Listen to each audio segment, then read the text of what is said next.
En fait, l'époque où on déclenchait les guerres et on sortait vainqueur, c'était l'époque de ce qu'on qualifie la guerre totale. Je vous attaque pour vous anéantir. La Première Guerre mondiale, la Deuxième Guerre mondiale. Mais à la fin de la Deuxième Guerre mondiale, donnez-moi une seule guerre qu'une puissance a gagnée. Il n'y en a pas. Les Russes se sont cassés les dents en Afghanistan. Les Américains se sont cassés les dents au Vietnam, en Afghanistan, en Irak. Les Occidentaux se sont cassés les dents en Libye. La Libye. Coalition, États-Unis, France, en Libye.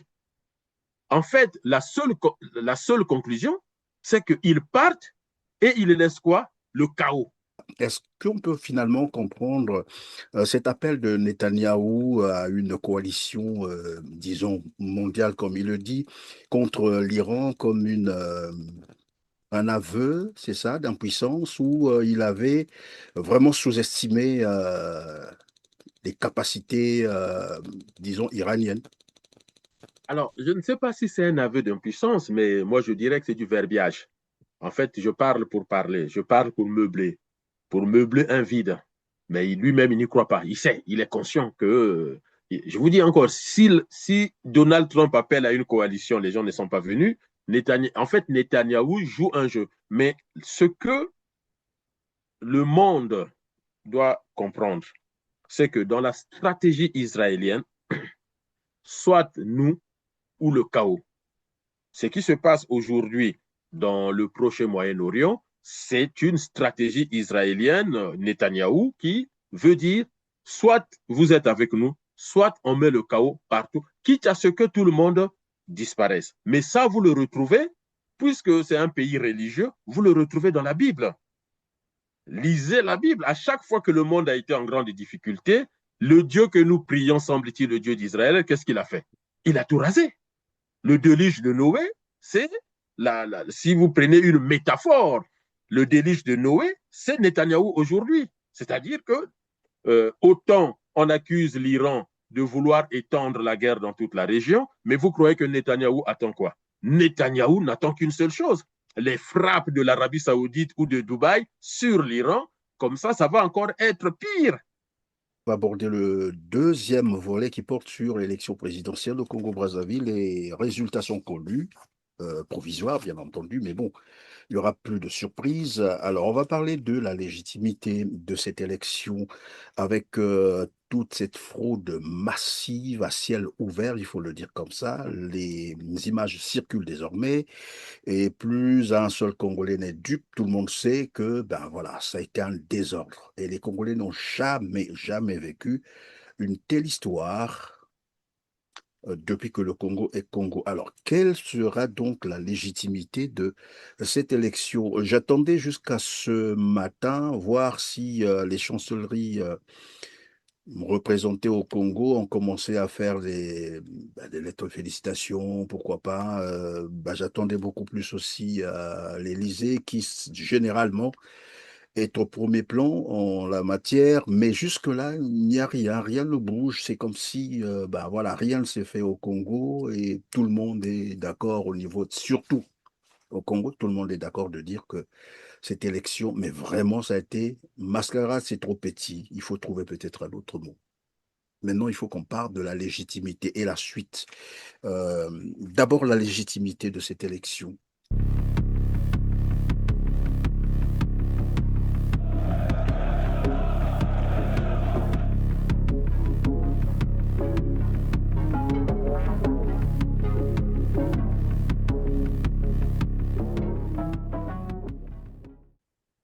Bonjour et bienvenue, mesdames, messieurs. Merci de nous rejoindre sur R7.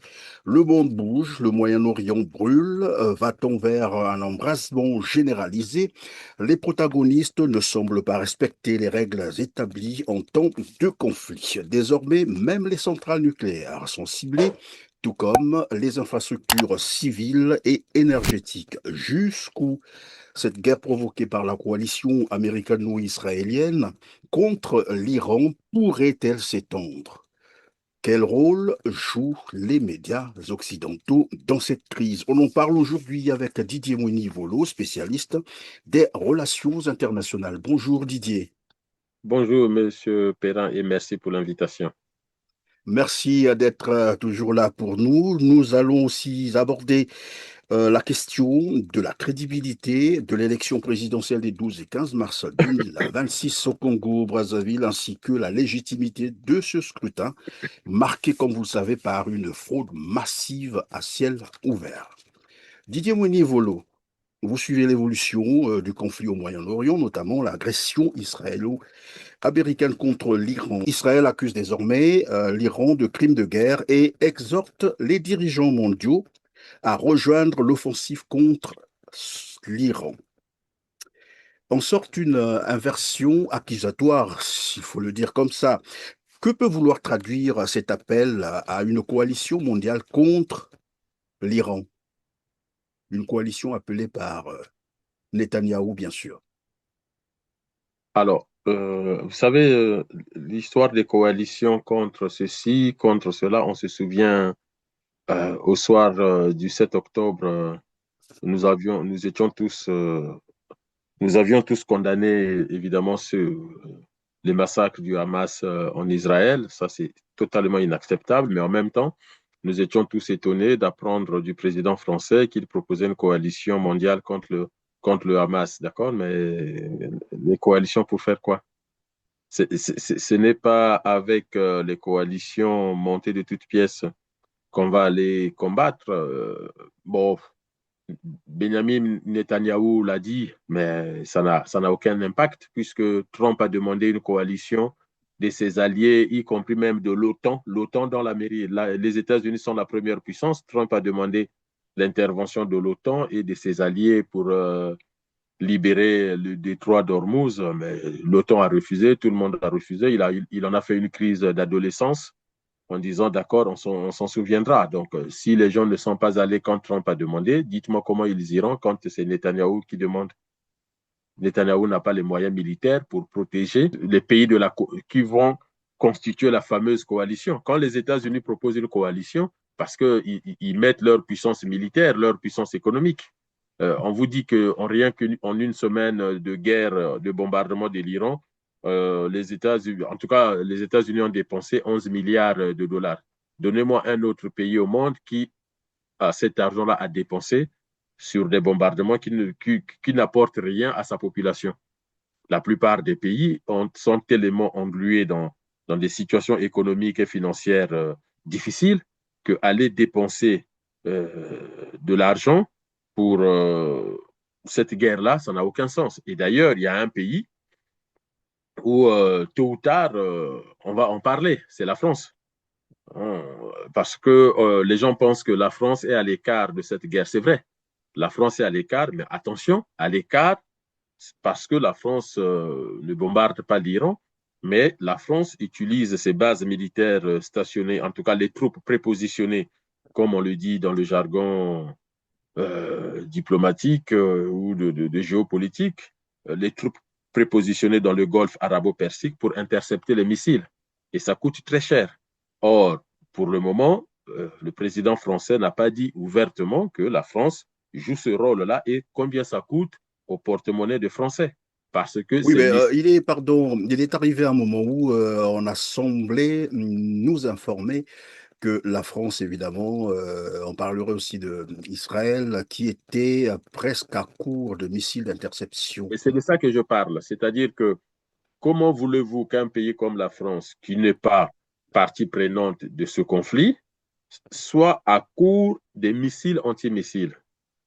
Et donc, il faut que le président français explique aux Français comment ces missiles ont été utilisés. Quand on sait très bien que aujourd'hui, en fait, bon, peut-être qu'on en parlera au cours de cette émission, mais ça fait quand même quelques années où je dis à ceux avec lesquels je change, surtout sur ma page Facebook, que l'heure des guerres, c'est fini. Les grandes puissances, les armées, certains pays, même en Afrique, jusqu'à aujourd'hui, continuent à se faire des guerres. Mais si vous maîtrisez, si vous connaissez la géopolitique, la politique internationale, à cette époque, inutile de faire les guerres, et ça je le dis à tout le monde, vous pouvez être une puissance militaire et ne pas être capable de gagner une guerre. Souvenez-vous, quand la Russie entre en Ukraine le 24 mars, il y a plus de 4 ans maintenant, j'écrivais sur ma page Facebook que Poutine vient de commettre la plus grave erreur de sa carrière politique, géopolitique, KGB et autres.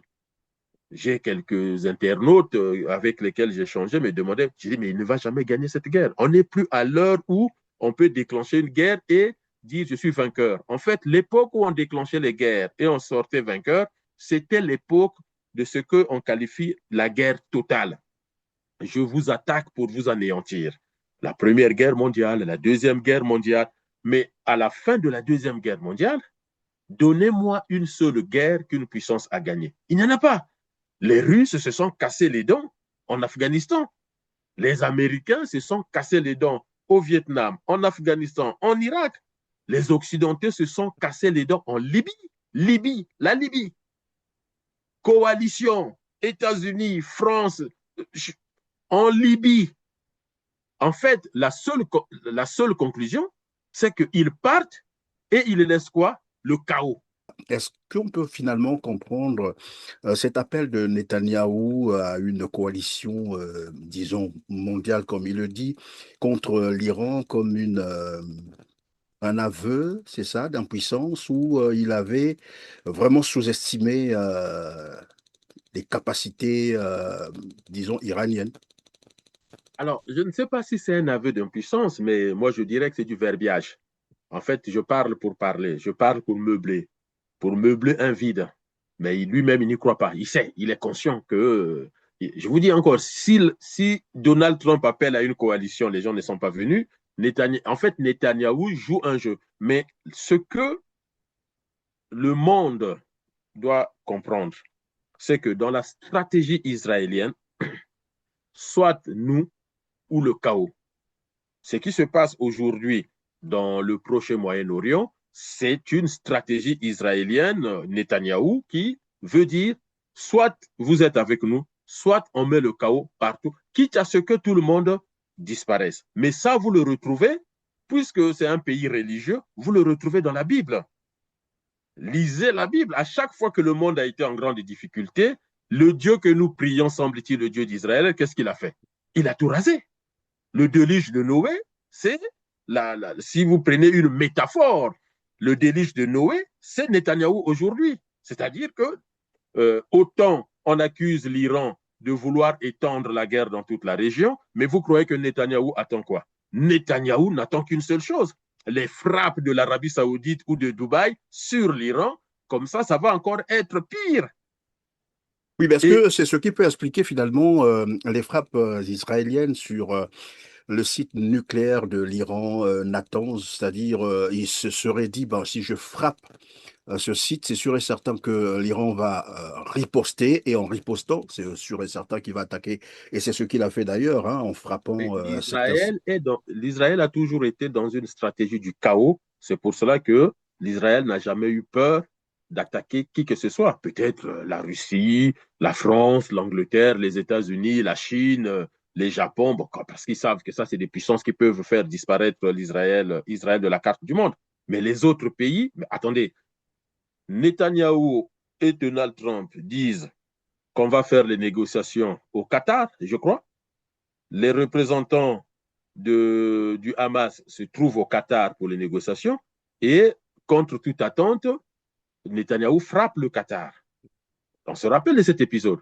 Mais ça, en politique internationale, c'est vraiment l'exemple type d'une stratégie du chaos. Et puis, regardez la façon dont la puissance militaire se déchaîne sur le Gaza, sur l'Iran, sur la Syrie, sur le Liban. Alors là, le Liban, c'est quand même dramatique de voir comment on est en train de détruire le Liban.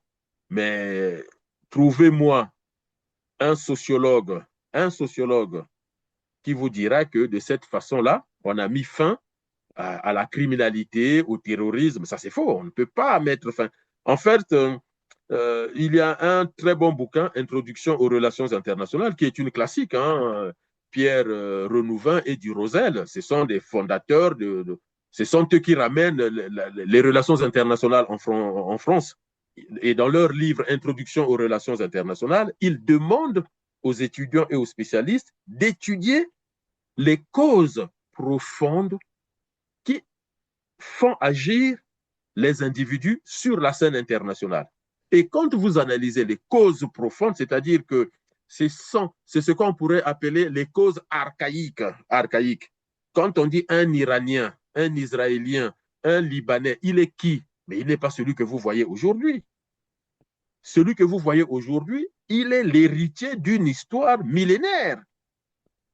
Les business militaires entre l'Iran et l'Occident, ça ne date pas d'aujourd'hui. Je parlais de la Bible, le déluge de Noé, Sodome et Gomorrhe, qui sont des stratégies du chaos, même avec le Dieu d'Israël qui dit, si vous ne m'obéissez pas, je mets le chaos, quitte à ce que je puisse anéantir tout. Alors, Dieu merci, ce Dieu-là lui-même, il s'est fatigué de détruire l'humanité. Qu'est-ce qu'il a fait? Il a renvoyé le Christ pour racheter, pour enseigner le pardon et la rédemption. Et donc, il faut que Netanyahou, dans sa tête, qu'il comprenne qu'il peut s'inspirer d'Isaac Rabin. Isaac Rabin a tout fait pour éviter ce que nous sommes en train de vivre. Aujourd'hui, les gens ont oublié. Et comme l'idéologie dominante, je n'en sais rien, mais l'idéologie, c'est surtout soit on nous accepte, soit on met le chaos, eh bien, on a éliminé Isaac Rabin. C'est-à-dire que les pacifistes, à la fois côté Israël et côté palestinien, ont souvent été éliminés, et même on peut dire les pacifistes, et côté israélien et côté monde arabe. Dans la logique de ces stratégies du chaos, est-ce que c'est pour cela que, je le disais tout à l'heure, qu'Israël a frappé les sites nucléaires iraniens?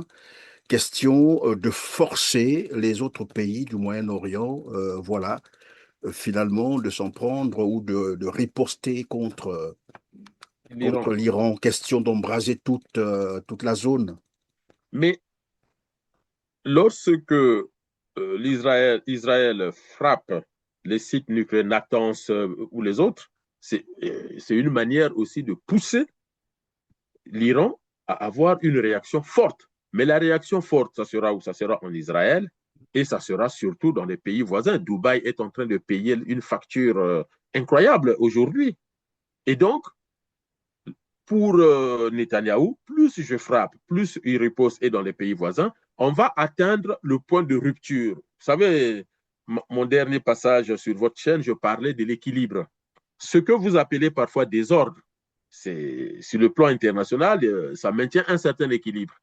Et donc, il y aura, on ne sait pas encore quel sera le point d'équilibre qui fera entrer les pays du Golfe arabo-persique, les monarchies du Golfe, dans la guerre contre l'Iran. C'est peut-être ce que Israël cherche, Netanyahou cherche. Mais le problème, ça va être, je pense, ça ne va pas être les centrales nucléaires, puisque aujourd'hui, tous les spécialistes, y compris les services secrets américains, nous disent que les Iraniens avaient renoncé à l'enrichissement militaire.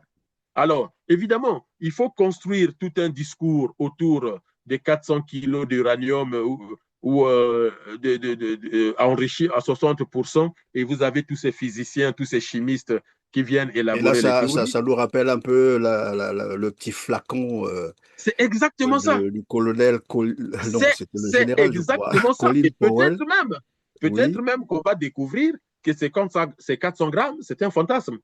Parce que la rigueur chez nous en politique internationale voudrait dire il faut que la première personne qui a sorti cette information nous donne des éléments matériels nous permettant d'apprécier qu'il a bien vu 400 grammes d'uranium enrichi à 60%. Écoutez, vous avez vu quand même Colin Powell venir avec un flacon, on nous dit c'était du sucre ou de la farine. Mais en fait, c'est ça. Et d'ailleurs, il y a un juge américain, comment on l'appelle, Tim Exet, le ministre de la Défense, le ministre de la Guerre, puisque ce n'est plus la Défense, le ministre américain de la Guerre a viré 7 journalistes du Pentagone. Mais il y a un juge qui a demandé qu'il revienne. Pourquoi? Il a dit, le Vietnam, on nous a menti. Hein, vous imaginez la guerre du Vietnam qui a inspiré Hollywood, on nous a menti. L'Irak, on nous a menti. La Libye, on nous a menti. Et là, on sait qu'on nous ment. Donc, vous ne pouvez pas virer les journalistes. Ils doivent faire leur job, ils doivent faire des investigations. Si on dépense l'argent public pour faire les guerres, il faut bien que le peuple sache ce qu'il se passe et de quoi on parle. Donc, il faut faire très, très, très attention. D'ailleurs, on voit bien entre la stratégie américaine, Donald Trump qui dit non, non, non, non, non, vous, à Netanyahou, ne touchez pas aux centrales électriques. Mais pourquoi? Si vraiment, pourquoi? Mais parce que Donald Trump, peut-être ses conseillers lui ont dit, là, ça sera le point de rupture d'équilibre. C'est-à-dire que si vous faites ça, et d'ailleurs, même les populations iraniennes qui soutenaient les frappes américaines et israéliennes vont se retourner. Parce que là, on ne touche plus seulement Oui, mais aux est-ce que militaires. on peut continuer à croire aux propos de Donald Trump? Parce que sur les sites nucléaires, c'était pareil. Lorsqu'on lui a posé la question, il dit oui, Netanyahou fait certes parfois des choses qui me déplaisent, mais pourtant, des experts, évidemment, certains responsables au niveau du Pentagone, la sécurité américaine, ont avoué que finalement, Netanyahou l'avait fait avec l'aval, bien sûr, de Donald Trump. Alors, Là aussi commence à se poser un problème avec les déclarations de Donald Trump. alors, je vous renvoie à Durosel et à Renouvin. En fait, dans leur livre que je citais tout à l'heure, Introduction aux relations internationales, il y a un très bon chapitre. Alors, je n'ai plus la phrase exacte, mais qui est intitulé La personnalité de l'homme d'État. Voilà, c'est ça. La personnalité de l'homme d'État. Lorsque vous êtes en négociation, en diplomatie, même en guerre, eh ben, il faut étudier la personnalité de l'homme d'État en face de vous. Souvenez-vous, en parlant souvent, ce n'est pas le sujet là, mais en parlant de Denis Sassou Nguesso, j'essayais de décrire un peu la personnalité, l'état psychologique de Denis Sassou Nguesso. Donald Trump, c'est quelqu'un de très instable. Il agit de façon pulsionnelle et émotionnelle. Tout dépend de celui qui est en face de lui et tout dépend aussi de quel jour nous sommes. Et tout le monde le sait maintenant, il peut dire une chose là, 2 heures après dire exactement le contraire. Il est instable. Et or, Netanyahou et son équipe, ce sont des gens très, très, très structurés. Ils savent là où ils veulent aller. Pendant 30 ans, 40 ans, Netanyahou attendait l'instant que nous sommes en train de vivre. Pendant 30 ans, 40 ans, ils ont travaillé ce scénario. Et d'ailleurs, on a appris par les médias que lorsque Trump a voulu commencer les frappes, Netanyahou lui a dit donne-moi, je ne sais plus si c'est 3 jours ou 4 jours ou 5 jours, mais parce que Tzal, parce que le Mossad, ils avaient déjà leur scénario. Le scénario était maintenant, il fallait refaire un dernier contrôle pour se rendre à l'évidence si ce scénario-là va marcher. Vous savez, dans le monde arabe, l'Israël l'a montré avec le Hezbollah, les beepers que le Hezbollah commandait, le Hezbollah ne savait pas qu'il les commandait en Autriche, mais dans une entreprise tenue par le Mossad. Et même le gouvernement autrichien ignorait. Vous savez, même en France, l'Israël a acheté des bâtiments, on pensait qu'on les vendait à des simples personnes, mais au final, on s'est rendu compte que derrière, mais ça, attention, hein, dire ça ne veut pas dire que Israël a tort. Non, non, non. En politique internationale, chaque pays élabore ses stratégies. Chaque pays. Il n'y a pas un pays qui va dire ah oui, mais je ne savais pas que vous étiez en train. Mais non, si vous dormez, c'est votre problème. Sachez-le, aujourd'hui, peut-être les Africains qui m'écoutent depuis longtemps devraient réaliser que ce que je leur dis, voilà bientôt 20 ans, j'ai dit attention, vous êtes là avec certains panafricanistes attirés à boulet rouge sur la France, sur les États-Unis, sur l'Occident, les impérialistes. Mais qu'est-ce que vous voulez que ça change si vous, en face, vous ne faites rien pour vous démarquer des impérialistes? Personne ne jouera la Coupe du Monde à votre place. C'est une Coupe du Monde. Le système international, c'est comme la Coupe du Monde. Chaque équipe vient pour gagner la Coupe du Monde. Maintenant, si vous commettez des erreurs, vous marquez des buts contre votre camp, vous laissez échapper, vous ne marquez pas bien Messi ou Ronaldo ou Mbappé, mais ça, c'est votre problème. Et c'est la leçon que l'Israël et plutôt l'Iran est en train de nous montrer. Sans être défenseur de l'Iran, mais en politique internationale, c'est ça. Et Netanyahou qui essaie de dire, ah oui, l'Iran est une menace pour le monde. Mais dans la tête de Netanyahou, le monde commence ou s'arrête où? Parce que si vous demandez à un Quinois Son monde à lui, c'est la guerre à l'Est avec le Rwanda. Les problèmes, en quoi les problèmes entre l'Iran et l'Israël concernent les Africains qui meurent de faim? En Oui, mais c'est quoi? ce qu'on a d'ailleurs constaté. Tous ceux qui veulent créer ou semer le chaos ont toujours parlé au nom du monde entier, alors qu'ils n'ont mandat de Oui, mais personne et vous avez personne ne ces le leur journalistes demande. français qui disent l'Iran menace le système international. Mais ils peuvent... non, la communauté internationale. International, oui. Et qui a vu la veste de la communauté internationale?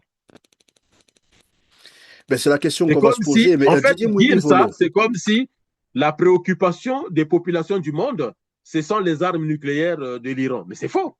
La préoccupation des gens de Brazzaville, c'est avoir de l'eau, avoir à manger, avoir un boulot. Qu'est-ce que ça change à un Congolais de Brazzaville, à un Camerounais, à un Gabonais, à un Congolais de la RDC, même à un Rwandais? Qu'est-ce que ça change que l'Iran puisse avoir la bombe atomique ou pas? Il faut me dire, là, ça change quoi? Ça change quoi dans leur vie? ah, mais généralement, ce sont des faux prétextes. Mais alors, parlons un peu, revenons sur évidemment le conflit lui-même, la guerre. Au 23e jour, on se rend bien compte que l'Iran est en train de résister. Et les stratégies, vous avez parlé de scénarios que Israël avait certainement présentés à Washington pour commencer les frappes. Est-ce que à la date d'aujourd'hui, donc 23 jours après que cette guerre ait démarré, on peut penser que finalement Israël a échoué? Non, on ne peut pas dire que Israël a échoué. L'Israël n'a pas échoué. Mais le problème, c'est que dans de telles guerres, c'est que, in fine, si vous ne faites pas une occupation au sol, si vous ne faites pas une intervention au sol, eh bien, vous savez, la victoire devient une défaite et la défaite devient une victoire. Parce que c'est aussi une guerre idéologique. C'est aussi une guerre de représentation Et vous du pensez monde. qu'ils peuvent arriver à ce niveau-là jusqu'aux troupes au sol, c'est ça? Je ne peux pas parier, je ne lis pas dans une tasse de café, mais en fait, si vous envoyez des troupes au sol, vu comment les choses se passent, l'équation c'est combien de militaires on perd, ça c'est quasiment sûr, hein, côté israélien comme côté américain, c'est combien de militaires on va perdre, qu'est-ce que notre opinion publique va penser de ça. Parce que le risque, il ne faut pas que, à la fin, c'est que l'Israël et même les États-Unis se mettent dans une position où demain, même leurs armes ne feront plus peur à tout le monde. Le risque, c'est de voir que les États-Unis perdent leur position de superpuissance dans le monde arabo-musulman parce que vous avez des puissances ou une puissance comme la Chine qui observe. Parce Oui, mais moi je qu'aujourd'hui, vous pose cette question, pardon, Didier Moinivolo, parce que c'est le cas aussi de constater que finalement, bon après je peux me tromper, mais j'ai l'impression que même Donald Trump, en fait, pour parler de Washington, est en train de perdre les pédales, parce que là, par exemple, un ultimatum avait été donné de 48 heures pour frapper évidemment les installations électriques si le détroit d'Ormuz n'était pas libéré. Vous avez suivi ça. Et oui, curieusement, ce matin même, très tôt ce matin, Donald Trump est revenu sur son ultimatum qu'il a repoussé sur 5 jours. En disant, après il a évoqué des négociations en cours qui seraient en bonne, voilà, en bonne voie, mais très vite, l'Iran a démenti. Est-ce que ce n'est pas là une expression, comme qui dirait, j'allais dire d'échec, comme je l'ai dit tout à l'heure, parce que on se rend bien compte que Donald Trump dit quelque chose, une minute après, il se contredit, et on ne comprend plus, voilà, c'est quelqu'un qui navigue oui. à vue. Est-ce que, parce que les États-Unis, c'est quand même, bon, entre guillemets, la plus grande puissance du monde. Dès lors qu'on arrive à cette approche où on annonce ceci, après on recule, on annonce cela, parce qu'il est arrivé de moments où, c'est ce que moi j'ai constaté, à abandonner, c'est que Donald Trump semble même accuser, il commençait à avoir même des divergences entre les deux, entre Washington et, voilà, et Israël, qui commençait à s'accuser. Oui. Et puisque le scénario, selon les experts au début, c'était de frapper pendant 48 heures, décapiter le régime, iranien, et puis bon, c'était fini, et puis bon, on aidait la population à récupérer le pouvoir. Nous sommes déjà à 23 jours, et on se rend compte que plus le temps passe, plus l'Iran frappe, mais de manière beaucoup plus virulente. Et on constate que les États-Unis et Israël, qui parlent déjà de la coalition mondiale, commencent un peu à reculer. On peut comprendre par là une marche arrière de Mais ces puissances. oui, mais vous savez, vous posez plusieurs questions. Déjà, il faut savoir une chose. Euh, En politique internationale, là, vous êtes en train de me poser la question. Moi, je ne sais pas ce que vous êtes en train de penser dans votre tête. Et je ne sais même pas quelle est la question suivante que vous allez me poser. Mais en politique internationale, c'est exactement ça. Lorsque vous êtes en train d'élaborer vos stratégies, vous êtes en train de penser des choses, mais dites-vous que les autres sont en train aussi de penser. Les autres ne savent pas rien. Qui est l'adversaire des États-Unis et de l'Israël? C'est l'Iran. Mais je vous invite à aller regarder l'empire perse de Darius Ier et l'empire perse d'Exerzès. On nous parle beaucoup de philosophes grecs, mais parce que nous aussi, on a eu en héritage à l'école et tout, la philosophie grecque, le monde occidental, parce que nous avons été les colonies de l'Occident.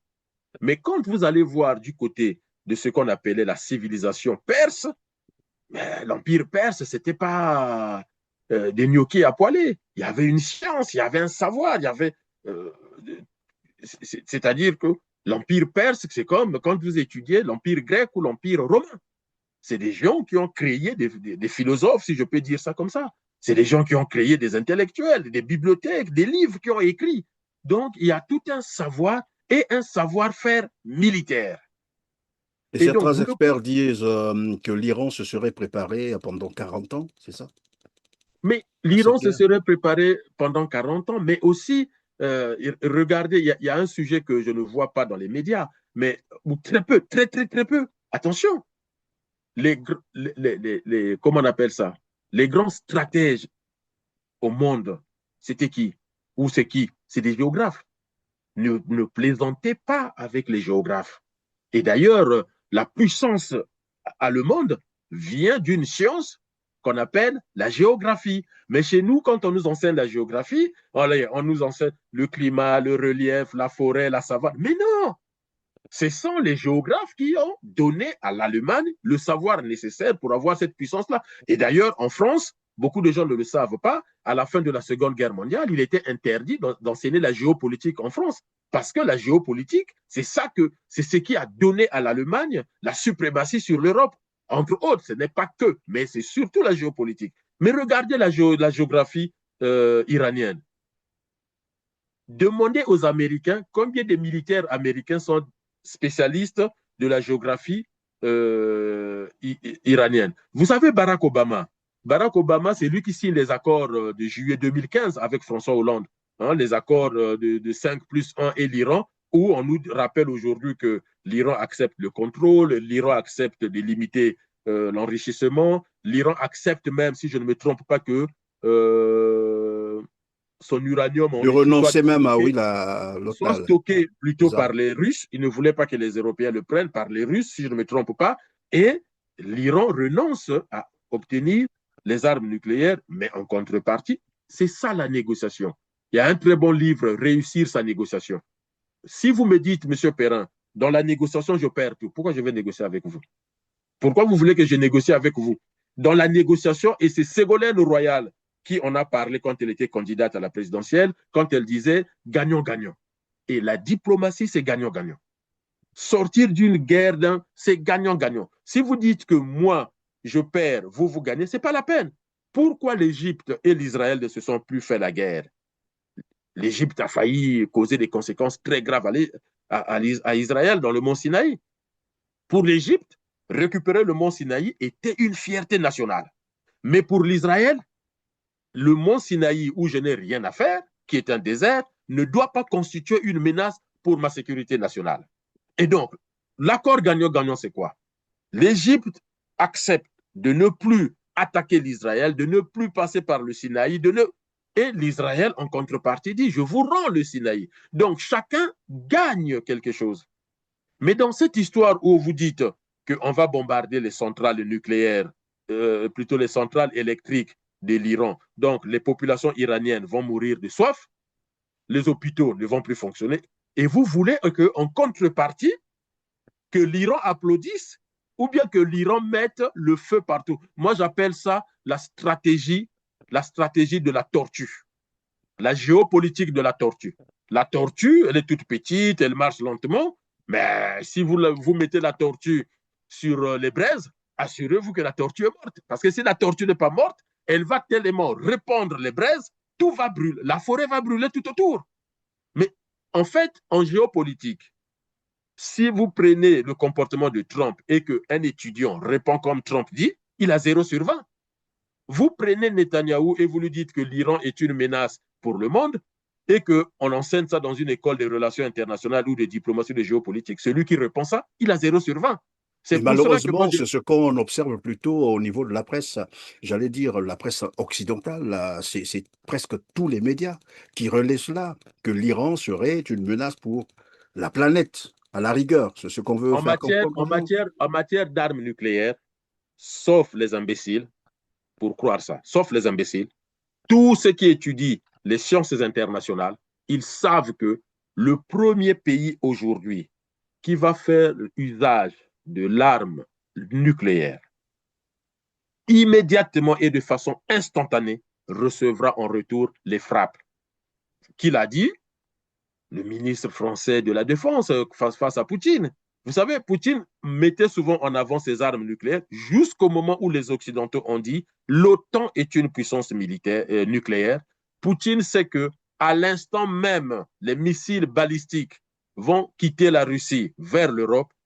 Il n'y aura pas 5 secondes, des missiles nucléaires vont quitter l'Europe, les États-Unis vers la Russie. C'est pour cela que, mais ça, tout le monde le sait. Donc, même Oui, mais l'Iran, pardon, Didier Mouenivolo, vous parlez de l'usage de la bombe d'où nucléaire. la C'est une notion, d'où chose, le d'accord. concept de Oui, dissuasion, mais hein, d'où moi, le la concept question, de dissuasion. tout à fait, mais la question, pourquoi est-ce que Israël a commencé à frapper les sites nucléaires de l'Iran?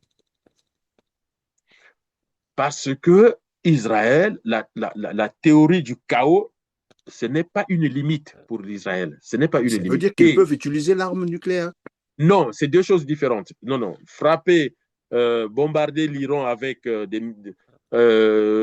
pour détruire les sites nucléaires. Et d'ailleurs, moi, je pense même, hein, je pense, ça c'est mon opinion, mais je pense que nombreux pourront vous le dire. Ils font une stratégie qui consiste à taper les sites, mais taper à des endroits où ils sont conscients qu'on ne va pas toucher au cœur du système nucléaire. Donc, on peut taper pour boucher les entrées, les sorties. On peut taper pour détruire tout ce qui est, par exemple, une des stratégies qui consiste à dire, comme nous ne connaissons pas le stock, par exemple, là, c'est la question qui se pose aussi, ce sont les stocks des missiles balistiques, le stock des drones Shahed et autres. Comme nous ne connaissons pas les stocks, on va quand même empêcher d'utiliser les missiles. Qu'est-ce qu'on va faire? Eh bien, on va taper sur les lanceurs. Au moins, si on tape les lanceurs, on est sûr qu'ils ne vont plus utiliser leurs missiles ou drones et autres. Eh bien, en matière de sites nucléaires, pareil. En fait, ils vont taper non pas pour qu'il y ait une catastrophe nucléaire, ils vont taper de sorte à empêcher d'utiliser encore le site. Vous savez, quand on a construit une usine, c'est une chose, mais il y a des dégradations qui sont telles que ben, l'usine devient pratiquement inutilisable. Donc, le site Est-ce va être que abandonné. ça veut dire que, est-ce que vous êtes en train de dire que lorsque l'Iran a riposté, par exemple, en frappant le site d'Imona, Oui. c'était pour frapper en fait aux alentours et non le site lui-même, alors On peut faire qu'évidemment cette, le missile pouvait bien frapper on peut faire cette le site. hypothèse. Cette hypothèse n'est pas fausse. Moi, j'entends certains commentateurs dire oui, c'est du n'importe quoi, ils ne sont pas courageux, pourquoi ils n'ont pas frappé directement? Ils ont frappé là en disant c'est pour vous montrer que. Mais ce n'est pas faux, parce que même l'Iran sait que si je frappe Dimona et que Dimona explose, là, on passe à un autre niveau de riposte, que ce soit de l'Israël ou des États-Unis. En frappant en ville, il y a eu 100 blessés. ça fait partie de la guerre. 180 L'Israël condamne, blessés, les bon, pays enfin, condamnent, 80. tout le monde condamne, mais tout ça, on est encore dans un jeu qui limite l'usage des armes les plus puissantes ou même de l'arme nucléaire. En fait, on est toujours dans un certain équilibre de ce qui est tolérable d'une part ou de l'autre. Mais regardez la réaction de l'Iran. Quand Donald Trump qui dit 48 heures, sinon je détruis les centrales électriques. Mais la réponse a été instantanée. Vous le faites, on brûle toute la zone. Et la preuve, aujourd'hui, il dit, je vous donne encore 5 jours. Mais c'est la preuve que cet ultimatum a été une erreur de communication. Donald Trump doit soigner sa communication. La Première Guerre mondiale, c'était une histoire d'ultimatum entre vous nous livrez, principe, sinon l'Autriche-Hongrie occupe la Serbie. Et le jeu des alliances a fait que on est entré dans la Première Guerre mondiale. Si vous lisez tous les spécialistes, la Première Guerre mondiale a été un accident. Autant la Seconde Guerre mondiale, avec la montée du fascisme, on a vu venir la chose. On n'a pas su l'éviter, mais on a vu venir. Mais autant, la Première Guerre mondiale, c'est parfois considéré comme une erreur de l'histoire, c'est-à-dire qu'on ne pensait pas, on n'imaginait pas. Ce qui fait qu'on l'a appelée la Grande Guerre, parce que les gens étaient choqués, les gens étaient tétanisés de voir comment les avions, surtout les canons, c'était la grande découverte. Et pourtant, on connaissait les canons depuis très longtemps, mais là, ça a été d'une ampleur inexplicable. Et que ceux qui disent apporter la civilisation au monde, l'Occident, ils sont en train de se déchirer comme pas possible. Donc, faisons toujours attention à garder un certain équilibre. Mais je répète encore, la grande erreur aujourd'hui, quand je dis aujourd'hui, c'est-à-dire il y a quelques années déjà, on peut dire depuis la chute du mur de Berlin, c'est de croire encore à la guerre comme moyen de résolution des antagonismes, des conflits Oui, internationaux. moi je La veux guerre, bien, c'est fini. Didier Bouedi Volo, mais vous êtes en train de vouloir moraliser la guerre. Or,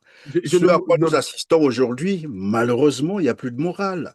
Tout à l'heure, je j'ai ne rappelé, moralise pas. Je lorsque dis pour juste que, Israël, il faut carrément finir avec l'Iran, quitte à brûler mais tout le comment? pays, bien entendu. Il n'y Oui, a mais plus de non, morale à ce niveau, il n'y a pas de limite. C'est ce qu'on est en train d'observer il y a aujourd'hui. encore des limites parce qu'on n'est pas arrivé à une guerre de destruction totale, puisque entre eux, ils se disent, ah non, non, moi, ça, c'est ma limite, moi, ça, c'est mon point rouge. Là, si vous tapez là, alors là, ça suppose qu'il y a encore une fenêtre de tir à la négociation. Il y a encore un espoir à la négociation. Aujourd'hui, il faut redéfinir le système international. Il faut repenser le rôle des armes, des armées dans le monde aujourd'hui. Parce que, sauf à faire une guerre totale comme on a connu avec les Oui, deux mais guerres lorsque mondiales, vous parlez, par les exemple, de autres guerres l'espoir de qu'on fait négociation, aujourd'hui, on ne peut pas les gagner. lorsque vous parlez de l'espoir de négociation, négocier avec qui? Puisqu'ils sont en train finalement d'éliminer physiquement les interlocuteurs, ceux qui pouvaient négocier avec eux. Et lorsque vous dites il y a toujours des limites, mais moi j'insiste là-dessus. Israël n'a pas de limites.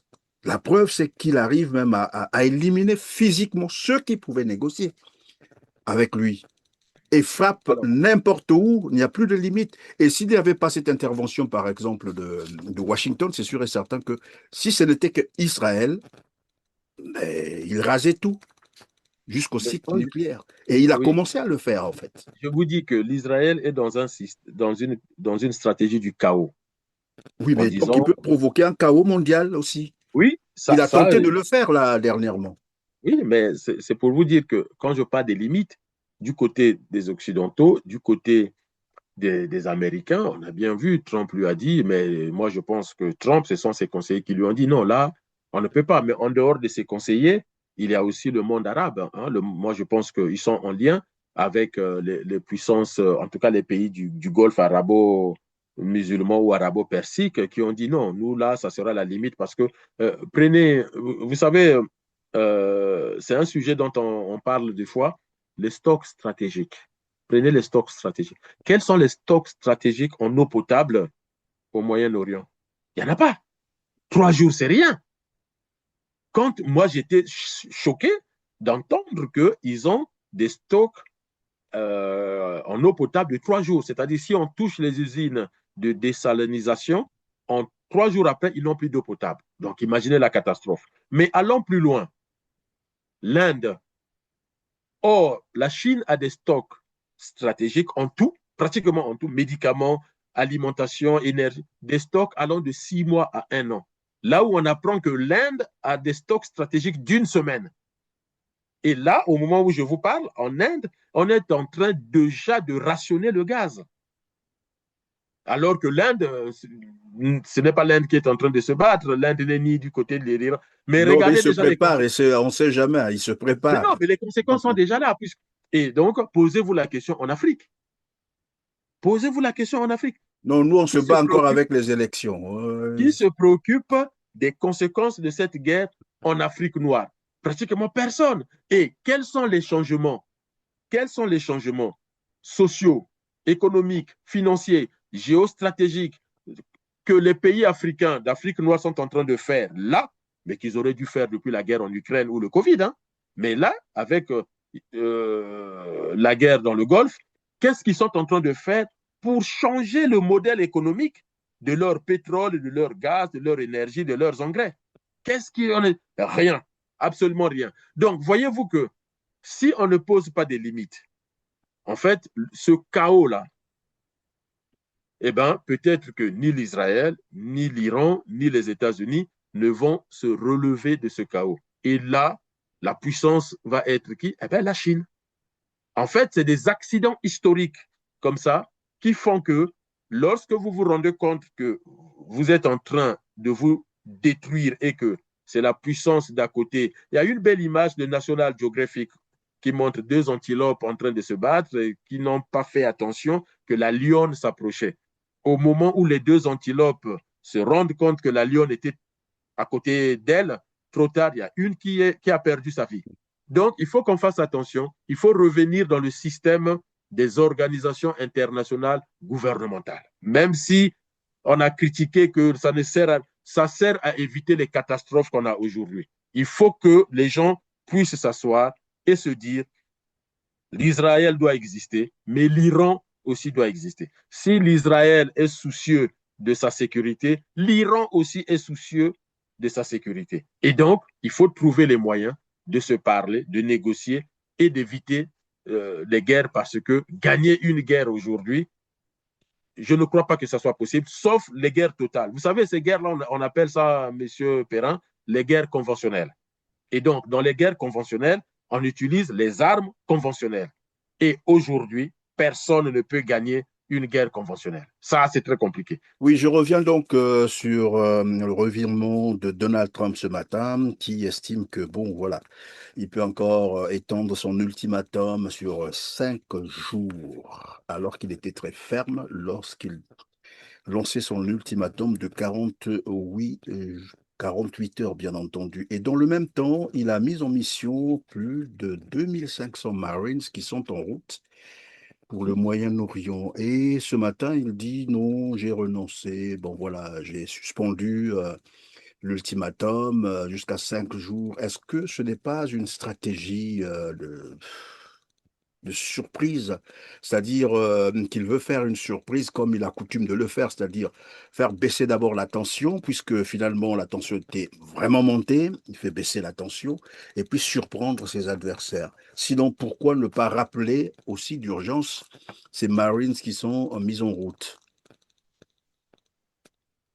Il dit qu'il envoie les Marines, 5000, je ne sais plus, Marines, et puis il dit non, ce n'est plus important. En fait, de toute façon, c'est un mauvais stratège. Donc, on ne sait pas ce qu'il va faire avec. Mais je dis seulement, mettre pied en Iran, je vais faire un retour historique. Vous savez, tout à l'heure, on a parlé de l'accord signé en 2015.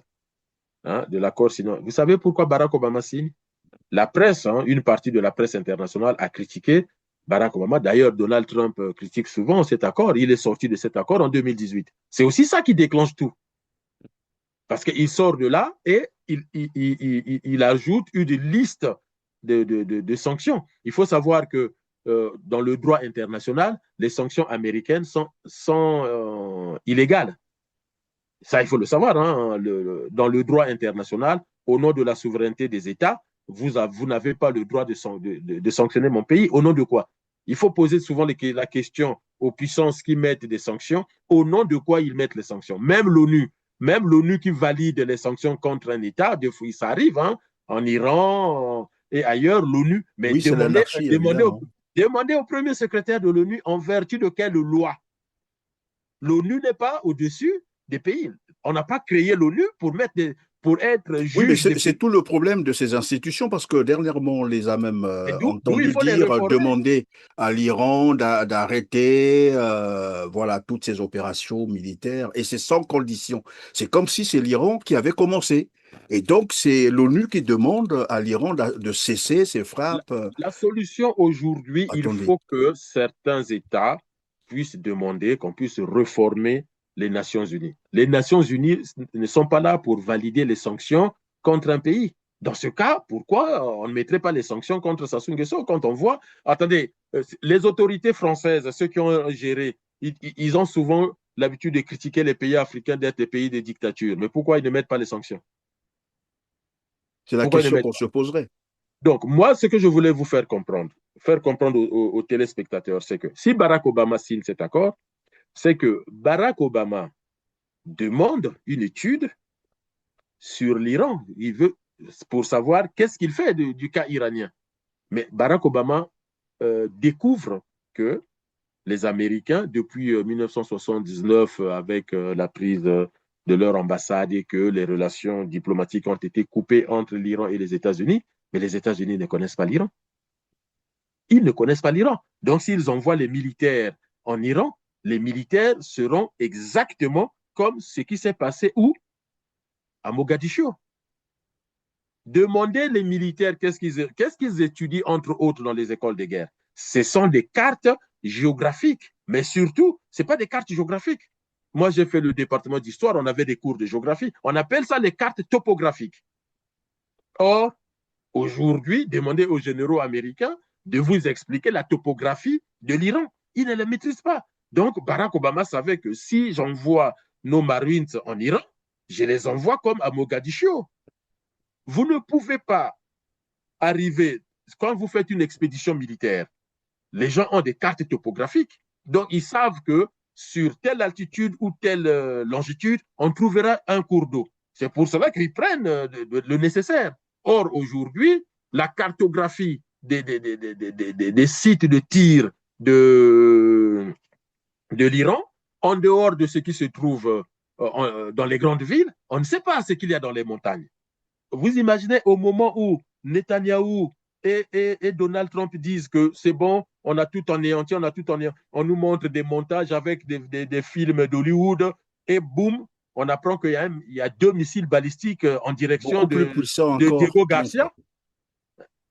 Et boum, on a Dimona qui a été frappé de cette façon-là.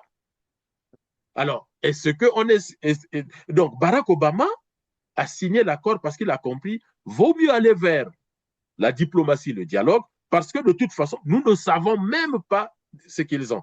Alors, à quoi bon déclencher un affrontement, une guerre? À quoi bon? Mais est-ce que ce n'est pas évidemment se rendant bien sûr compte de cette puissance de feu, des missiles, je parle bien, balistiques, de l'Iran, que Donald Trump a fait marche arrière, comme on le dit chez nous, hein, vous savez, je ne sais pas si je vais choquer certains de nos téléspectateurs qui dit c'est lorsque le moustique se pose sur, tu comprends un peu, nos affaires d'en bas, Ici, pour qu'on se taper rend un compte que véritable corps. finalement, il faut négocier que de frapper par la force. Est-ce que ce n'est pas à ce niveau-là que Donald Trump est arrivé, se rendant compte que finalement, il ignorait tout, peut-être pas tout, de l'Iran, mais aussi de la puissance de feu Non, de mais c'est pas l'Iran, qu'il seulement. faut désormais aller avec prudence parce que sinon, l'Iran est capable de Alors, tout moi, embraser. c'est possible. C'est possible. C'est une hypothèse. Mais moi, l'hypothèse que je formule, c'est l'hypothèse de la méconnaissance. Donald Trump, c'est comme George Bush, George Walker Bush, George Bush fils, qui est allé se casser les dents en Irak. En fait, mais en mauvais, en mauvais exemple, Donald Trump. Parce que Donald Trump est très pulsionnel. Il est très réactionnaire. Il ne prend pas le temps de réfléchir. Il faut que ça aille vite. C'est un peu, voilà, il faut vite faire des bénéfices. Il faut vite. Aujourd'hui, quand vous prenez le Venezuela, bon, qu'est-ce qui se passe? Ce n'est plus le... On a oublié, hein? c'est maintenant Cuba. Donc, quand on agit de façon pulsionnelle, il a parlé trop vite. Vous savez, la différence entre le ministère des Affaires étrangères et le ministère de la Défense, c'est que le ministère des Affaires étrangères, on les appelle souvent les colombes, parce que c'est des gens doux, calmes, qui travaillent dans l'ombre, qui travaillent calmement. Ils ne sont pas pressés, ils prennent le temps, ils réfléchissent. Les faucons sont au Pentagone, au ministère de la Défense ou de la guerre. Et eux, ils foncent. Voilà, l'image du faucon, c'est l'animal le plus rapide, hein. C'est l'être vivant le plus rapide. Il atteint des vitesses de plus de 300 km/h. Et puis, c'est un chasseur redoutable. Et donc, souvent, les faucons, voilà, c'est ça. Mais Donald Trump est un mauvais faucon du fait qu'il ne réfléchit pas. Quand vous faites un ultimatum à quelqu'un, après, si la personne ne fait pas ce que vous demandez, vous allez faire quoi? En fait, tout de suite. Et la première fois, j'ai vu tous les commentateurs dire, mais tiens, c'est une erreur. Parce que dans 48 heures, si l'Iran ne cède pas, et d'ailleurs, là, il dit, les négociations sont en bonne voie, mais les Iraniens lui posent la question, mais ils négocient avec qui? C'est ridicule tout ça. Le problème de Donald Trump, si on ne trouve pas la solution pour sortir rapidement de cette situation, plus que l'Israël a eu ce qu'il voulait, mais Donald Trump est en train de fragiliser l'armée américaine. Donald Trump est en train de détruire l'image qu'on se faisait de l'armée américaine et surtout de l'armée américaine dans le golfe arabo-persique. Vous allez voir, même dans les semaines, les mois à venir, les Sud-Coréens ne les prenaient pas pour des demeurés. Les Sud-Coréens sont en train de travailler sur leur sécurité en dehors des États-Unis parce que les Américains ont démonté des batteries d'antimissiles en Corée du Sud. Ils ont démembré la sécurité du Japon pour aller vers le Moyen-Orient. Donc, demain, si la Corée du Nord attaque la Corée du Sud, qui protège la Corée du Sud? Oui, bon, en sorte, l'Iran vient de briser le mythe de la protection qu'a vendu les États-Unis à ses partenaires, Ben, c'est ça?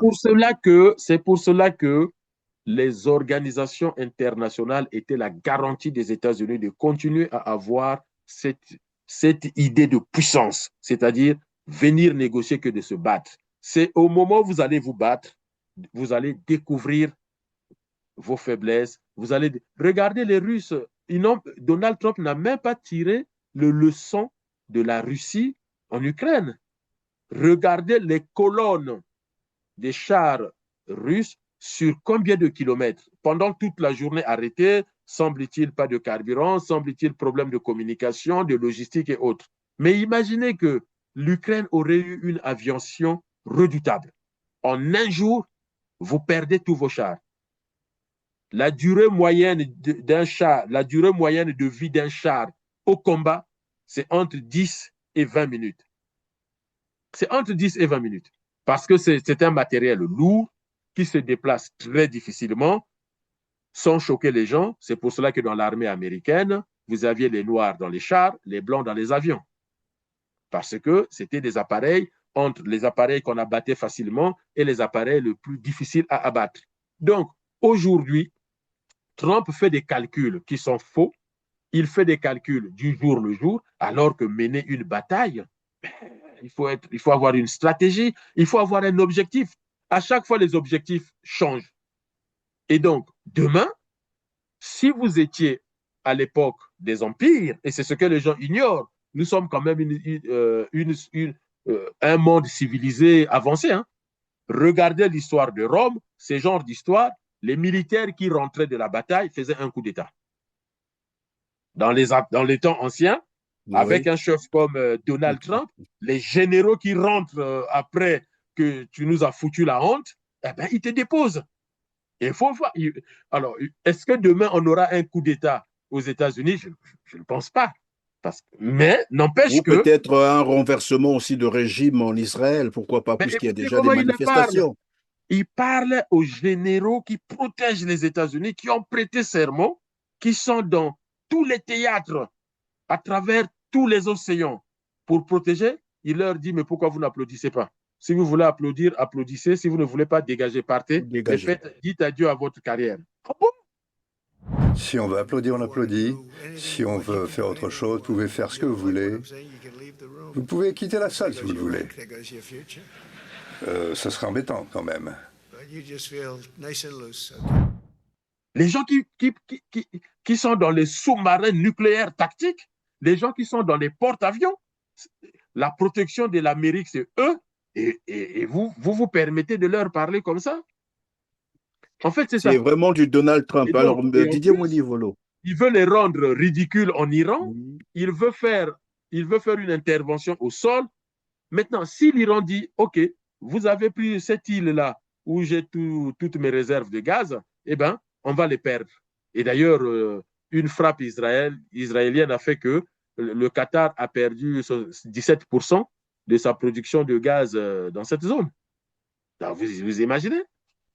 Bien malheureusement, Didier Monivolo, on va vers la fin de cette émission. On va aborder le deuxième volet qui porte sur l'élection présidentielle au Congo-Brazzaville. Les résultats sont connus, provisoires bien entendu, mais bon, il n'y aura plus de surprise. Alors, on va parler de la légitimité de cette élection avec toute cette fraude massive à ciel ouvert, il faut le dire comme ça. Les images circulent désormais. Et plus un seul Congolais n'est dupe, tout le monde sait que ben voilà, ça a été un désordre. Et les Congolais n'ont jamais vécu une telle histoire depuis que le Congo est Congo. Alors, quelle sera donc la légitimité de cette élection? J'attendais jusqu'à ce matin voir si les chancelleries représentés au Congo ont commencé à faire des lettres de félicitations, pourquoi pas. J'attendais beaucoup plus aussi à l'Élysée, qui généralement est au premier plan en la matière, mais jusque-là, il n'y a rien, rien ne bouge. C'est comme si, voilà, rien ne s'est fait au Congo et tout le monde est d'accord au niveau, surtout au Congo, tout le monde est d'accord de dire que cette élection, mais vraiment, ça a été mascarade, c'est trop petit. Il faut trouver peut-être un autre mot. Maintenant, il faut qu'on parle de la légitimité et la suite. D'abord, la légitimité de cette élection et quelles conséquences? Alors, au niveau de la légitimité, vous savez, vous parlez des images qui circulent sur les réseaux sociaux. Oui, je pense il n'y a pas de légitimité. En fait, on n'a jamais eu une période de l'histoire politique du Congo aussi médiocre. Hein, aussi médiocre, une élection très médiocre. Quand vous entendez ce que dénoncent les, les colistiers de Denis Sassou Nguesso, ils dénoncent euh, le fait qu'il y a eu, mais moi je n'avais pas pensé ça, hein, le fait qu'il y a eu coupure Internet d'Internet et de téléphone, et évidemment, d'électricité aussi, hein. et d'électricité, mais déjà Internet et téléphone, tous les colistiers disent, mais nous, au final, on ne pouvait même plus communiquer avec nos délégués, on ne pouvait rien gérer. Bon, lui, il avait peut-être des systèmes de contournement du type VPN et autres, mais les autres, comme ils n'ont pas assez de moyens, donc voilà, tous ont dénoncé le fait que impossible de communiquer. Mais la crédibilité de cette élection, c'est aussi quand vous regardez les images, moi j'apprends qu'il y avait un bureau de vote au siège du PCT. Comment ça? Ben, c'est sur, comment on appelle, Tcheleka. Voilà, les débatteurs sur Tcheleka, il y a un qui dit, oui, j'ai fait un peu le tour du quartier, mais là où il y avait plus de gens, c'était plutôt le bureau de vote qui se trouvait au siège du PCT.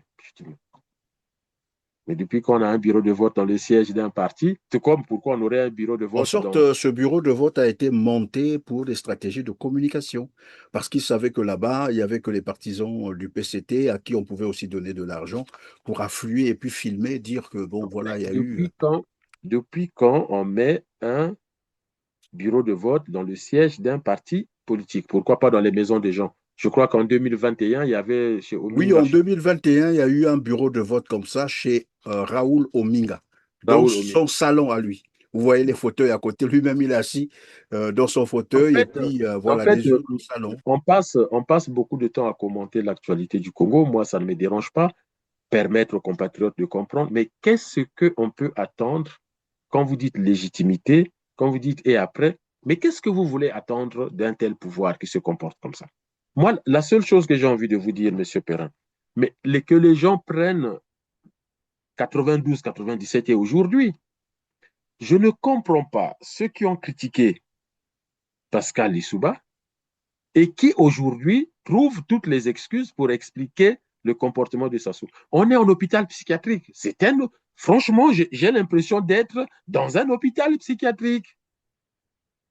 Comment les gens peuvent, et quand j'entends encore, même les gens du pouvoir, et même certains dans la rue ou sur les réseaux sociaux qui critiquent Pascal Lissouba, vous pensez que Pascal Lissouba aurait pensé mettre un bureau de vote dans son Dans un salon, dans salon ses chiottes? de la maison. Vous imaginez? Je vous donne un exemple que les Congolais ignorent, il faut qu'ils entendent. Quand Marie Bouanga meurt, allez voir la manière dont la mère de Lissouba, Marie Bouanga, est décédée. Lissouba est président. Lissouba a refusé que sa mère soit enterrée avec l'argent public. Je suis au Congo, les militants du PCT et du MCDDI se moquaient de l'enterrement de Marie Bouanga, de la veillée de Marie Bouanga. Si les gens ont les images, qu'ils vous le montrent. Et Pascal Lissouba a dit, mais moi j'enterre ma mère, c'est-à-dire la famille enterre un de leurs. Mais Marie Bouanga, ce n'est pas la mère de la République, ce n'est pas la mère de la nation, c'est ma mère à moi. Au nom de quoi?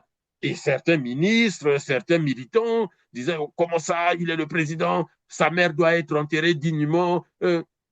Aujourd'hui, le cimetière de la famille de Sassou, c'est devenu un cimetière national où la télé, la police, les ambassadeurs, tout le monde est là parce que Sassou va aller voir ses parents enterrés. Et personne ne dit rien. Sous Lissouba, donnez-moi le nom du journaliste ou d'un opposant qui a été battu, qu'on a mis en prison, alors que chaque semaine, il y avait des manifestations du PCT et du MCDDI. Il n'y a qu'à écouter Okombi Salissa ou encore Edever Mouhani, tous témoignent maintenant aujourd'hui que ce sont eux qui faisaient un peu la pagaille pour enquiquiner Pascal Lissouba, paix à son âme, et faire que Sassou réussisse son coup d'État. Donc, pour moi, la seule attente, c'est que les Congolais comprennent qu'avec ce monsieur, qu'est-ce que vous voulez attendre? Il n'y a rien d'attendre. Un président de la République qui nomme un fugitif dans son équipe de campagne pour gérer ses finances et le procureur de la République. Qu'est-ce que le procureur de la République va faire dans une campagne présidentielle? Qu'est-ce qu'il va... Si on est un pays où la justice est libre et qu'on est un État de droit, qu'est-ce que le procureur, on ne parle pas de n'importe qui, on ne parle pas d'un avocat, on parle du procureur de la République. Mais dans ce cas, pourquoi il ne va pas chez les autres aussi? Et il est en train de sympathiser avec un fugitif qu'il est censé arrêter. Il faut prendre des symboles quand on parle, M. Perrin. Et donc, M. Iloki, je crois président de la Cour constitutionnelle, Iloki et Auguste, oui, M. Bouka, président président de la de commission électorale, la commission Henri Bouka. électorale, qui est aussi président de la Cour suprême, et ces gens-là vont valider l'élection de quelqu'un qui traficote avec les fugitifs, avec la bénédiction de Monseigneur le procureur. Mais c'est quel pays? Non, mais Monsieur Perrin, prenez tout ça, allez déposer dans n'importe quel pays, dans n'importe quelle school of government, et vous allez voir ce qu'ils vont vous dire. Mais il n'y a rien à attendre. Soit vous faites la révolution, soit vous allez crever. Et le pire, c'est que on apprend par le syndicat des mototaxis du Congo que Serge Oboa les a contactés pour leur dire cramponnez-vous, arrivez, sachez-le, on arrive. Et cette fois-ci, la récréation est terminée. Et ça sera pire. Et ça sera pire. C'est quelle ligne dans le projet de société de Sassou? C'est quelle ligne? Ça veut dire qu'un nouveau mandat qui va commencer par des crimes la brutalité contre et la l'humanité. violence. Ben, donc, tous les discours qu'il a dit là, pendant la campagne, c'est fini. Tous les discours qu'il a dit. Mais à quel moment on va réformer la police? À quel moment on va réformer la gendarmerie pour qu'ils appliquent leur mission d'ordre de service public? Pourquoi c'est toujours au BOA? Mais que peut-on comprendre derrière ce message? Puisque l'élection a eu lieu, ben voilà, les résultats sont désormais connus, bien que traficotés. que redoute-t-il concrètement? Que faut-il comprendre derrière ce message de menace de mort? Et là, on parle aux responsables, parce que c'est ce que j'ai cru comprendre, ils disent, allez-y dire aux responsables politiques, aux politiciens, les leaders politiques, surtout aux leaders politiques. Ça veut dire Mais quoi? Et ils disent, regardez, dites à vos militants, parlez à regardez, vos parents. Monsieur Perrin, regardez ce qui s'est passé. Moi, j'ai vu la réaction de Destin Gavé, j'ai vu la réaction de Vivien Manango. Regardez tout comment les gens parlent. Les gens, en fait, les gens disent qu'il y a eu fraude, il y a eu ça, il y a eu ça, il y a eu ça. Il y en a qui contestent et tout. Sassou a toujours redouté une révolte sociale. En fait, les menaces, c'est pour étouffer le soulèvement. Jusqu'aujourd'hui, il sait que tout est, tout est là. Les ingrédients sont là, les condiments sont là pour que les Congolais fassent un bon plat pour chasser Sassou. Il le sait. Et donc, chaque jour qui passe, chaque heure qui passe, chaque minute, chaque seconde, il se demande à quel moment les gens vont se soulever. Parce que les masses qu'il a laissées manifester pour lui pendant Yonani, Oboya Sassou, son premier ministre, je ne savais pas qu'il avait les talents de chanteur, Colline Makosso. Oh, c'est génial. Hein? Semble-t-il que cette chanson-là, c'est sa composition. C'est lui le compositeur. Il faut être un bon courtisan pour travailler aux côtés de Denis Sassou Nguesso. Semble-t-il qu'aujourd'hui, le plus grand compositeur des chansons de soutien à Sassou Nguesso s'appelle Colline Makosso. Bon, il a déjà une bonne reconversion professionnelle dans la musique, c'est bien.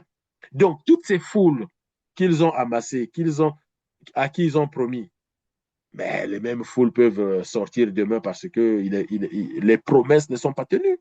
Et en fait, sa plus grande crainte, c'est ça. Et puis, ça n'est pas bête. Il sait très bien que la situation internationale, et notamment la guerre en Ukraine, les menaces de Trump sur l'Europe et aujourd'hui Gaza et l'Iran, ne vous inquiétez pas, les Occidentaux n'ont pas de militaires pour venir en Afrique. Même s'ils devraient envoyer les militaires entre le Rwanda et la RDC ou au Congo-Brazzaville, ils sont même prêts à soit recruter les nouveaux militaires pour que ceux qui sont stationnés au Gabon et autres restent, mais ils sont prêts à faire rapatrier leurs soldats parce que l'Europe, on est plus sûr de rien. Écoutez le discours de Macron sur la nouvelle géopolitique de la France, où il dit nous n'allons plus communiquer sur nos armes nucléaires, nous allons construire un autre porte-avions, ainsi de suite. Donc, Poutine, Trump, Netanyahou sont en train de remettre au goût du jour la géopolitique du 19e, début 20e siècle, c'est-à-dire les guerres. Donc, les États sont en train de se protéger. Mais ça suppose qu'en Afrique, Sassou n'est plus sûr d'avoir la protection des militaires français. Ça, c'est très faux. Ça, c'est très, très, très faux. Conclusion des courses, il faut impressionner, intimider, continuer à mettre la pression pour qu'il n'y ait pas de soulèvement populaire. Et puis, il faut savoir aussi que au-delà de 80 ans, bon, il est vieux, il n'a plus la même combativité et tout. Est-ce que aussi, autre hypothèse qu'on peut faire, est-ce que les gens ne sont pas en train de profiter sur son âge avancé, sur certaines pathologies qu'on ne dit pas, mais qu'eux, ils sont au courant, ce qui fait que si les gens se soulèvent, il ne survivra pas longtemps. Et du coup, c'est tout le système qui tombe. Ce qui fait que, voilà, Oboa devient, comment on appelle ça, le métronome, le maître à jouer, parce que lui, au moins, il a accepté d'endosser ce job en espérant qu'il ne lui monte pas Et la ça veut tête. dire qu'après cette Dans le élection, le pouvoir. Congo entre dans une période d'incertitude, c'est ce que j'ai cru comprendre, où tout peut Mais arriver. si ce que disent les syndicalistes des mototaxis est vrai, si Oboa fait encore une sortie fracassante comme ce qu'il a fait là, en fait, ce genre d'événements viennent arrêter tout l'appareil de production. Tout va tourner autour d'Oboa dans les rues, dans le pool, à Pointe-Noire, à Ouesso et tout. Et surtout qu'il il embête les opérateurs économiques, les jeunes opérateurs économiques. Or, je vous dis encore que nous sommes à une époque où la brutalité n'a plus sa place dans les sociétés humaines. Nous sommes dans des sociétés humaines de production, de consommation, de loisirs. de réflexion. Voilà. Et moi, je suis triste, je vois beaucoup de Congolais opérateurs économiques, beaucoup de Congolaises opératrices économiques qui se débrouillent au lieu d'utiliser l'argent pour acheter du matériel militaire et donner à Oboa pour aller emmerder les pauvres populations. Cet argent doit être utilisé dans le soutien en termes de formation de ces personnes qui se débrouillent, ne serait-ce que les amener jusqu'au niveau BTS en création et gestion d'entreprise. Et que l'État sera le premier financeur, le premier capital est apporté par l'État, quitte à ce qu'on trouve les modalités de remboursement assez faibles pour ne pas... Voilà, c'est comme ça qu'il faut créer une nouvelle dynamique. Personne n'est intéressé par la violence aujourd'hui. Pour faire quoi? Pour aller où? Pour faire quoi? Pour aller où, Didier Winivolo? Nous allons donc clôturer cette émission. Mais bon, je vous laisse donc les quelques secondes qui nous restent pour conclure, mais sur le premier volet, notamment l'actualité internationale. Vous le savez aussi, et tout le monde le sait, le premier jour, il y a eu des bombardements où voilà, plus de 170 élèves ont péri, des Iraniens, bien entendu. C'est un crime de guerre. Bizarrement, dans les médias, ça fait moins d'écho. Et lorsque l'Iran a riposté dernièrement, frappant bien sûr le site, tentant de frapper le site de Dimona, et évidemment, l'Israël, il y a eu voilà, des dégâts, des dégâts. Et là, Israël est sorti pour dire, voilà, crier crime de guerre. Et là, ça fait grand écho dans les médias. En fait, la question, et votre réponse sera donc le mot de la fin, comment vous analysez le traitement médiatique de cette guerre? Ben, je n'ai pas envie de paraphraser euh, Jules Ferry, qui est le père de la colonisation française, lorsque, vous savez, toute la première partie du XXe siècle, en tout cas du 19e siècle, je crois, les Européens sont contre la colonisation parce qu'ils disent qu'on vient de supprimer la traite négrière, on ne va pas remettre la colonisation, mais Jules Ferry dit rayonner sans agir, sans se mêler des affaires du monde, vivre de cette sorte, c'est abdiquer. Et d'où on doit occuper le Vietnam, la Cochinchine, parce que nos bateaux militaires, à la fois nos marines, mais aussi nos bateaux commerciaux, ont besoin de ports pour se ravitailler et tout ça. Mais il dit à la fin que les races supérieures ont un droit vis-à-vis des races inférieures. Il faut se poser la question si aujourd'hui encore, ça c'est Jules Ferry, hein, le père. En France, on aime le qualifier comme le père de l'école laïque, tout ça, la loi de 1000. Mais Jules Ferry, c'est d'abord remarqué comme un fervent défenseur de la colonisation. Donc, il dit les races supérieures ont un droit vis-à-vis des races inférieures. Et donc, il faut demander, parmi les Occidentaux, combien se considèrent encore comme ça. Parce que euh, prouver que peu d'écho, quand vous avez dit des élèves, ce ne sont pas Des des élèves, élèves. hein, plus de 170, des Oui, enfants, hein, plus. c'est des enfants, c'est des C'est des enfants, des enfants. enfants. Donc, et quand on voit le peu de cas en Dans une Occident école. vis-à-vis de ces enfants-là, moi, et croyez-moi, si vous pensez que cette histoire avec les Iraniens ou le monde arabo-musulman est finie, vous vous trompez. Vous vous trompez. Les Iraniens, c'est le spécialiste en politique internationale qui parle. Hein. Les Iraniens, toute leur vie, ils vont chercher à venger ces 160 enfants. Ça, ceux qui bombardent l'Iran, qu'ils se mettent ça dans la tête, toute leur vie, ils chercheront leur vengeance. On ne sait pas de quelle façon, mais ça, c'est quelque chose. Là, ils sont en train de gérer les affaires courantes, la riposte et tout. Mais, et d'ailleurs, ils ont déjà dit hein, que les Américains doivent payer.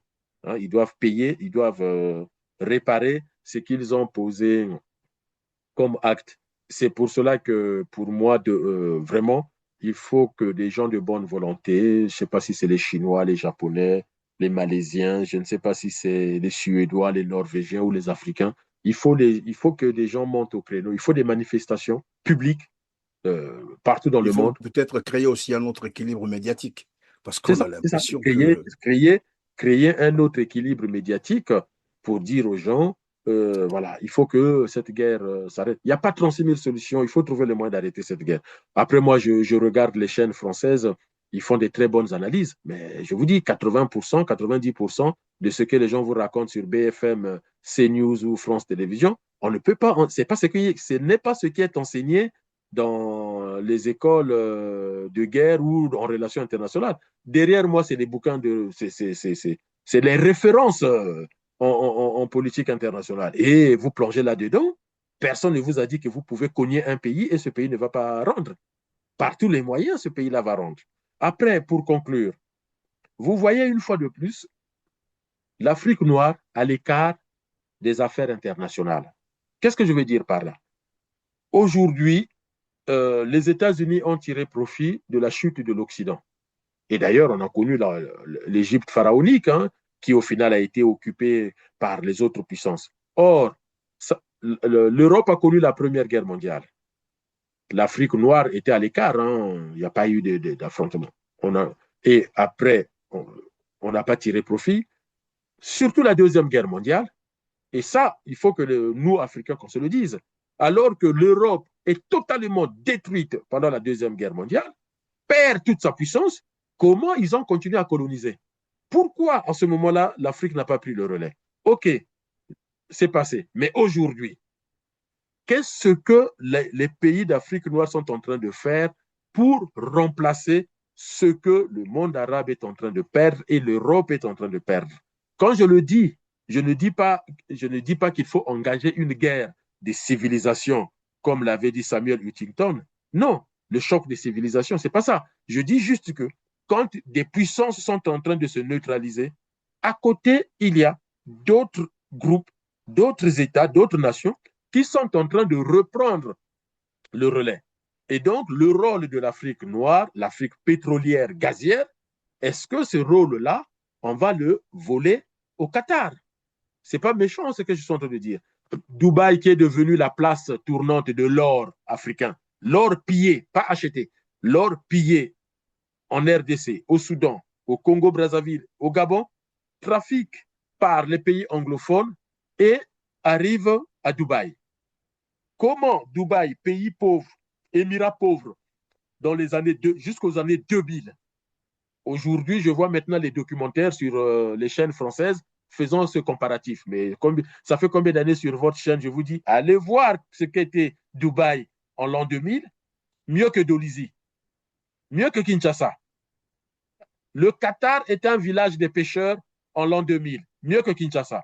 Et c'est l'émir du Qatar qui appelle Tshisekedi et Kagame pour aller négocier chez lui, lui qui pille l'or de la RDC. Vous voyez aujourd'hui, Netanyahou dit, ah oui, le monde doit se coaliser. Et on a vu Tshisekedi aller prier au mur de lamentation et dire, je soutiens Israël. Mais la réciprocité, zéro. Netanyahou n'a jamais dit que je soutiens Tshisekedi et je vais envoyer mes avions aller protéger la RDC contre le Rwanda. Et on n'appelle même pas la coalition contre le Rwanda. Sinon... La diplomatie, c'est la réciprocité. Monsieur Perrin, vous êtes en guerre, je vous soutiens. Le jour où moi aussi je suis en guerre, vous me soutenez. Mais s'il n'y a que moi qui vous soutiens, et voilà, en RDC, il y a eu des marches pour l'Israël, mais en Israël, il n'y a pas de marche pour la RDC. Trouvez l'erreur. Bien, c'est clair, évidemment. Est-ce que les pays africains, à un moment donné, vont changer la donne pour tirer profit lorsque certains pays sont en guerre? Eux, ils reprennent le relais pour devenir aussi des puissances moyennes ou des puissances tout court. Et ça, on n'y arrive pas. Et ce n'est pas avec Sassou, Paul Biya, Touadéra, Obiang. Ce n'est pas avec eux qu'on arrivera. Il faut peut-être une nouvelle génération à la tête de nos pays. Merci Didier Moueni-Volo d'avoir répondu à mes questions, surtout d'avoir été disponible pour ce numéro. Grand merci. Merci à vous pour l'invitation surtout. Merci beaucoup, mesdames, messieurs. Merci de nous avoir suivis. Voilà. Veuillez nous aider évidemment à mieux faire connaître cette émission, partager, cliquez sur le petit pouce en l'air, liker. C'est des petits gestes très importants, très, très importants pour nous. C'est aussi votre contribution à cette activité médiatique et dites-nous en commentaire vos opinions, ce que vous pensez évidemment de ce conflit au Moyen-Orient, mais aussi l'élection présidentielle au Congo-Brazzaville.